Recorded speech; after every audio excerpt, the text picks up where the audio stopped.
నా పేరు నవీన్, మాది మెదక్ డిస్టిక్, మండల్ నిజాంపేట్, విలేజ్ నిజాంపేట్.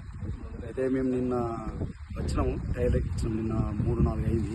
ఆ టైంలో మేము మన ఊరు దగ్గరని రాగడి పొలంలో మిషన్లు కూడా దిగబడ్డాయి. ఒకవేళ ఇది దున్నదా అని టెస్ట్ కూడా మీకు వీళ్ళ బీకేటీ వాళ్ళకు చెప్పకుండానే మేము తీసుకొని వెళ్ళినాము అందరికి. అయినా దున్ని దాంట్లో దిగబడే దాంట్లో కూడా దున్ని వెళ్ళొచ్చింది. అయినా కానీ అందులో కాదు, ఇంకా వేరే ఎక్కువ దిగబడే దాంట్లో టెస్ట్ చేద్దాం అనుకున్నాం.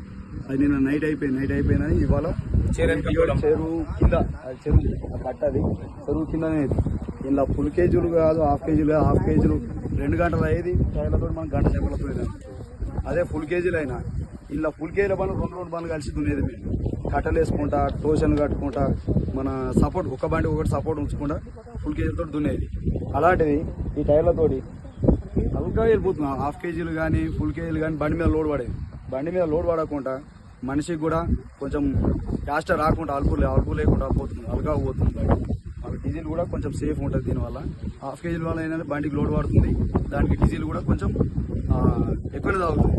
దానికి దీనికి యావరేజ్ కానీ మనిషికి కానీ అలుపు రాకుండా ఈజీగా పోతుంది. బీకెట్ మరి ఒడ్డు దిగడం కానీ ఎక్కడం కానీ కేజీల్లా కూడా అట్లా టైర్లు ఒడ్డు కూడా నరుకుతుంది.